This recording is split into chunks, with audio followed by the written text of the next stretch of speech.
Falar um pouco sobre o período entre guerras, a gente precisa considerar que um dos principais causadores para a Segunda Guerra foi a Primeira Guerra, porque a Primeira Guerra, como eu já mencionei no vídeo sobre nazifascismo, ela terminou de uma maneira muito injusta para aquelas potências que pertenciam à Tríplice Aliança, né, que seria no caso a Alemanha, a Itália, o Império Austro-Húngaro e alguns outros aliados que faziam parte daquela tríplice, que depois da guerra foram humilhadas, né? Tanto pelo fato delas serem as culpadas por todo aquele transtorno, quanto pelo fato delas terem que pagar indenizações que para elas era algo vergonhoso, digamos assim, porque elas lutaram para obter seus objetivos que não foram alcançados, certo? E isso, no caso, foi muito frustrante, principalmente, por exemplo, pro caso da Itália, que mudou de lado, foi para a Tríplice Entente e ainda assim ela não conseguiu atingir seus objetivos e nem aquelas imposições que teriam sido oferecidas a ela, mas no caso não se efetivaram.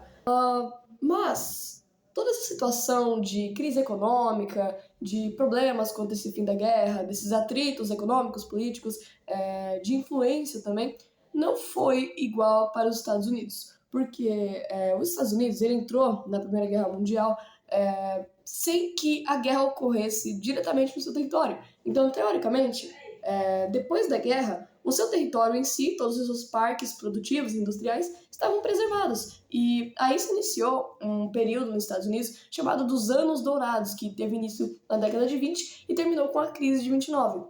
Certo? Esses anos dourados, ele foi caracterizado por muita produtividade, pelo consumismo e por muitas inovações que estavam acontecendo na época. Essa questão de consumir, no caso, era meio que um termômetro da sua felicidade ou então da sua riqueza lá nos Estados Unidos na década de 20, certo? E bom, nessa época, em 1910, as mulheres brancas, né, tiveram o direito de votar, surgiu aí diferentes tipos de músicas, manifestações ali culturais, como por exemplo o jazz, que era muito comum ali entre os afrodescendentes norte-americanos, né, e diferentes outros tipos de vestimentas que foram muito populares na época, certo? As mulheres elas estavam começando a ter mais visibilidade, principalmente lá nos Estados Unidos, como eu disse, elas tiveram agora o direito de votar, e nessa época a produção ela estava muito grande, porque no fim da guerra os países da Europa eles estavam devastados, né? Porque a guerra ocorreu no território deles, enfim, muitas mortes, destruições,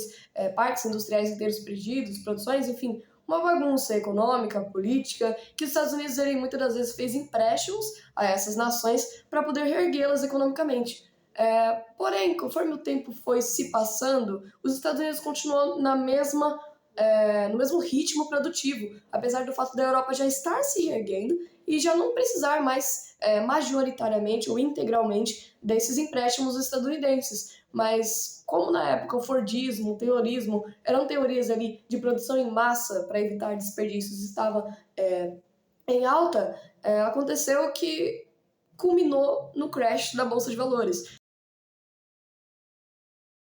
Um fato muito interessante da época seria de que o comércio das ações das bolsas de valores, principalmente na Bolsa de Nova York, estava em alta, né? As ações elas nada mais são do que a menor parcela de capital de uma empresa. E essas empresas elas vendem essas ações como uma sociedade anônima, em que a partir do momento que você as adquire, você se torna um sócio dessa empresa. Se essa empresa ela tem boas relações econômicas, enfim, tem uma produtividade e uma compra estável, nós dizemos que a bolsa ela fecha em alta. E é aí que as ações entram justamente no negócio, em que conforme você compra uma ação e a bolsa está em alta, você pode ganhar até o triplo do que você investiu, fazendo com que, como se fosse um jogo de cassino, enfim, você investe, mas também você pode correr o risco da bolsa estar em baixa, certo? No caso de você perder a sua ação e pessoas até vendiam suas casas nesse comércio de ações, pessoas na época se suicidaram, perdiam todo o seu dinheiro justamente por investirem e não obterem o retorno que esperavam.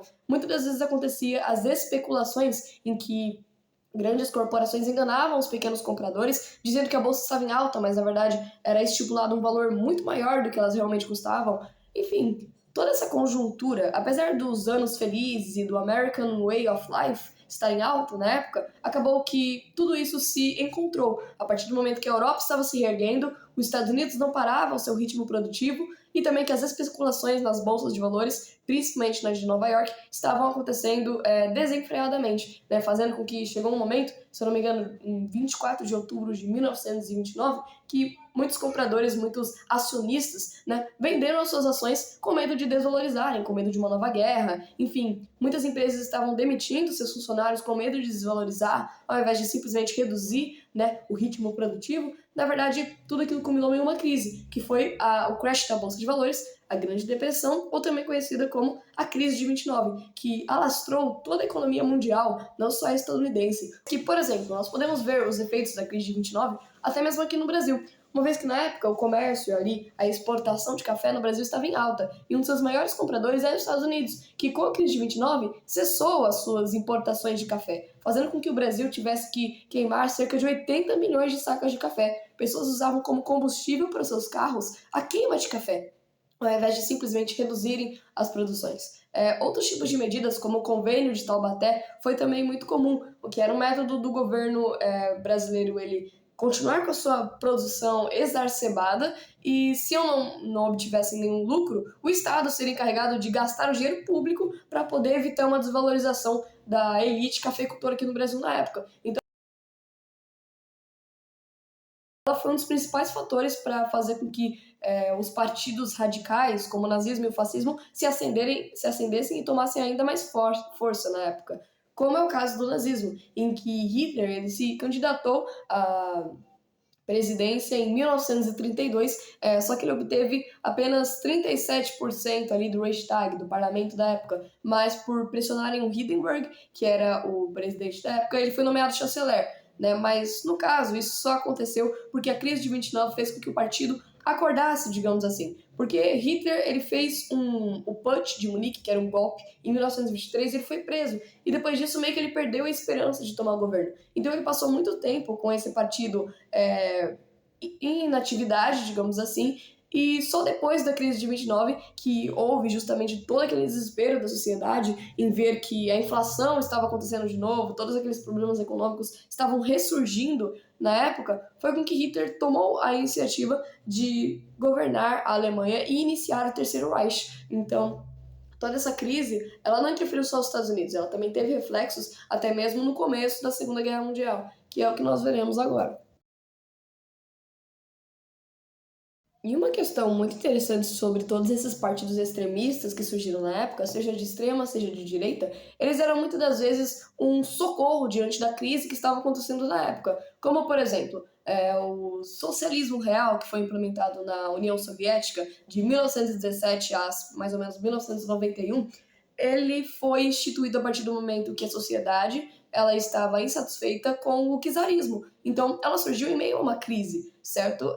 O nazismo, por exemplo, o nazismo e o fascismo, eles surgiram depois da crise do pós-Primeira Guerra. Então, todos esses sistemas, como nós podemos observar, eles só têm muita força quando a população ela está desesperada e alienada por algum tipo de solução que possa trazê-la, não necessariamente coisas ou então fundamentos das quais elas concordem, mas como trazer só uma solução para todos esses problemas na época. Tanto que o nazismo ele só reacordou, digamos assim, depois da crise de 29, em que a população, de novo, estava desesperada por algum tipo de salvação em meio a toda aquela crise, que fez com que o nazismo ele se enraizasse, tivesse por onde crescer, e também estabelecer uma ditadura, fazendo com que a população acreditasse que aquele governo totalitário, aquele governo radical, só era uma forma de controlar a população e de protegê-la de inimigos que, na verdade, eram só utópicos, né? Eram criados, como no caso dos judeus, dos ciganos, dos homossexuais. E bom, agora que nós finalmente entendemos um pouquinho sobre esse período entre guerras, nós iremos começar finalmente a entender sobre a Segunda Guerra, sobre o começo da Segunda Guerra, né? Quando Hitler ele tomou o poder, em 1933, ele já tinha virado chanceler, em 1934 ele começou a ser muito mais autoritário a partir do momento que o Hindenburg faleceu. Então ele meio que acumulou, no caso, o cargo de chanceler e de presidente da Alemanha, se tornando, no caso, fundindo o Terceiro Reich e se tornando Führer. Com isso, o Hitler ele começou a desafiar e a quebrar as imposições do Tratado de Versalhes. A primeira medida que ele tomou foi de 1933 até 1939, em que ele fez a remilitarização da Alemanha, coisa que era proibida pelo Tratado de Versalhes. Ele aumentou de 100 mil soldados a 800 mil soldados, algo que era expressamente proibido com esse acordo firmado entre a Tríplice Entente e a Tríplice Aliança.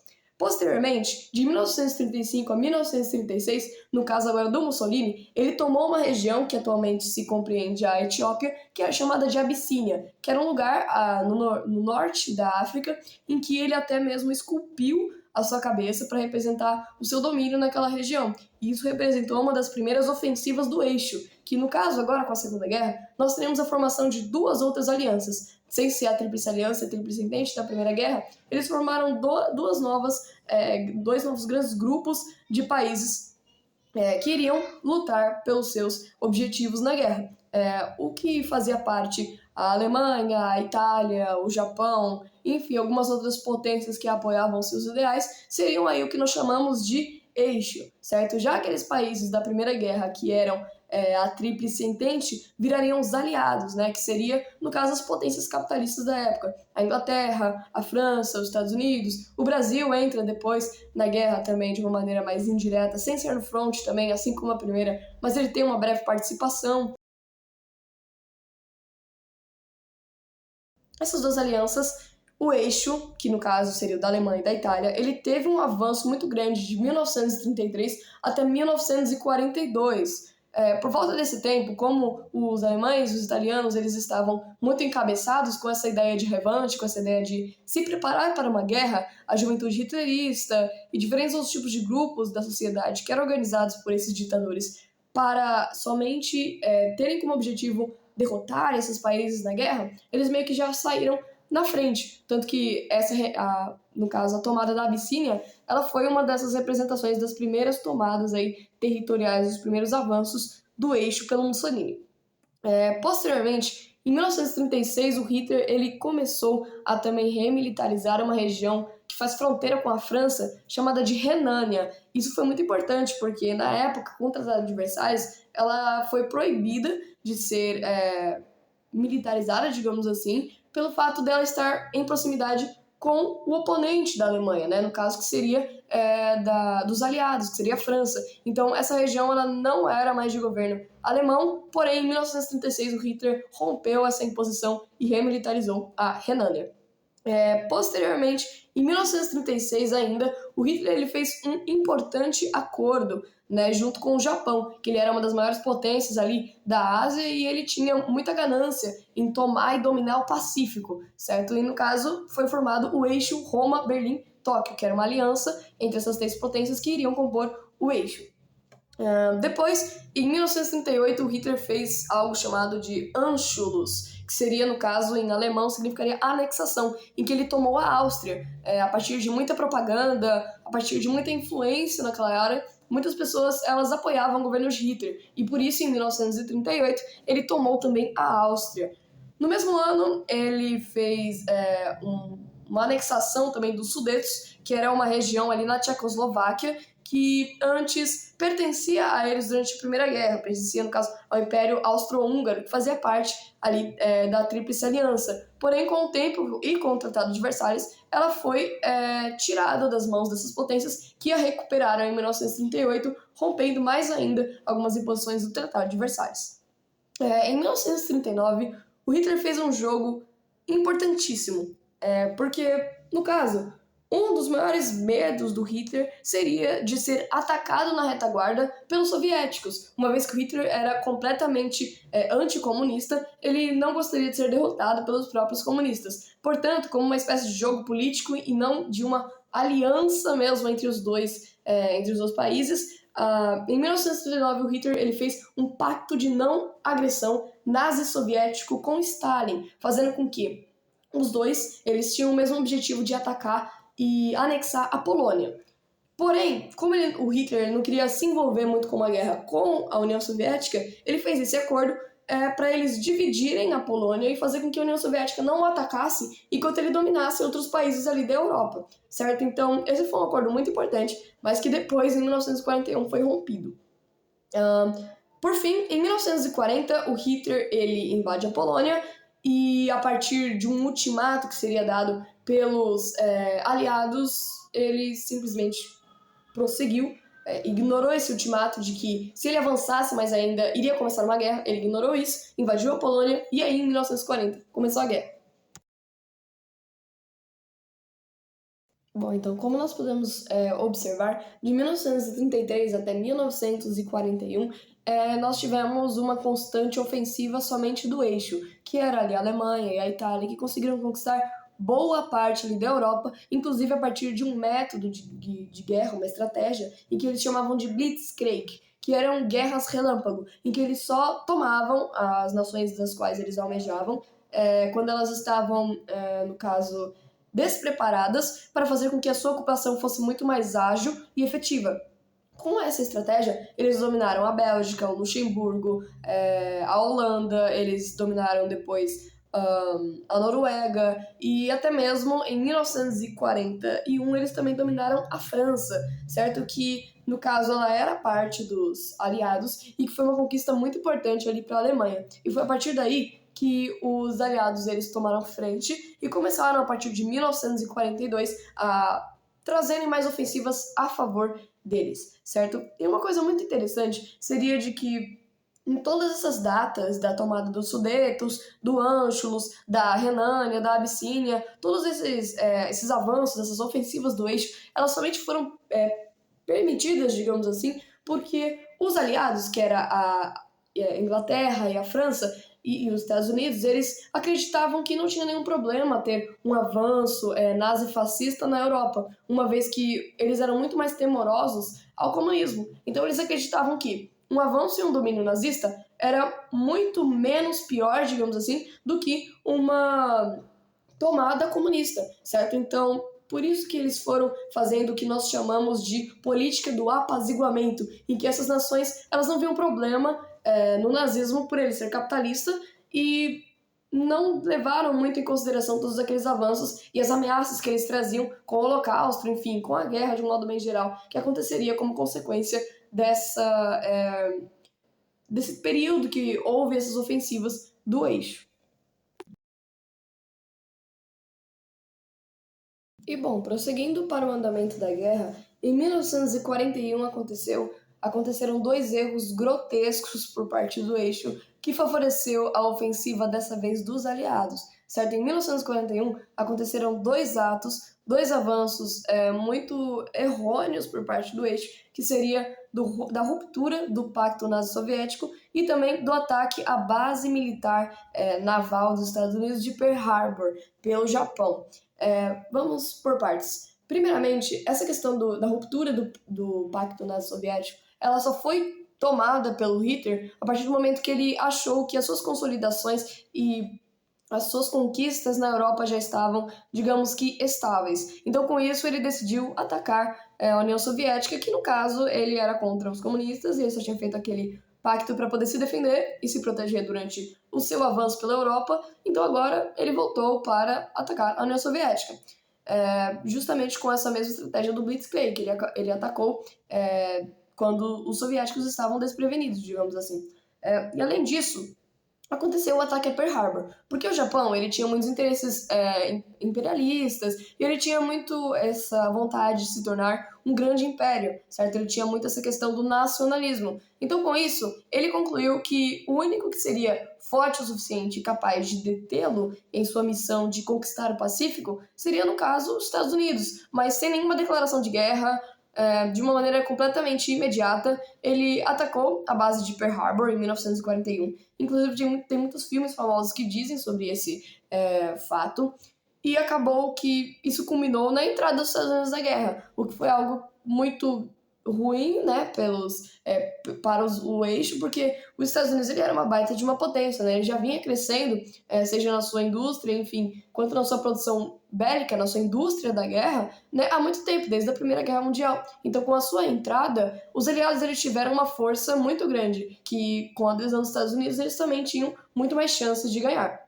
E foi a partir daí que começaram as ofensivas dos aliados. Tudo isso começou em 1942, quando os aliados eles atacaram uma parte do Egito em uma batalha conhecida como El Alamein, alguma coisa assim, em que a partir desses ataques que aconteceram no Egito, que eram possessões italianas, eles conseguiram avançar para a Itália, certo? Posteriormente, em 1943, aconteceu uma das principais batalhas que dizem a respeito do enfraquecimento da Alemanha e da Itália na Segunda Guerra, que seria da Batalha do Stalingrado, em que os soviéticos eles avançaram sobre diferentes tipos de países de possessão alemã. Dentre eles nós podemos citar a Bulgária, a Hungria, a Polônia, a Tchecoslováquia e outros diferentes países que viriam a se tornar parte da União Soviética posteriormente, depois da guerra, né? E que fez com que os soviéticos eles conseguissem chegar o mais próximo possível da Alemanha. E além disso, aconteceu o chamado Dia D em 1944, em que tropas britânicas elas desembarcaram na região da Normandia,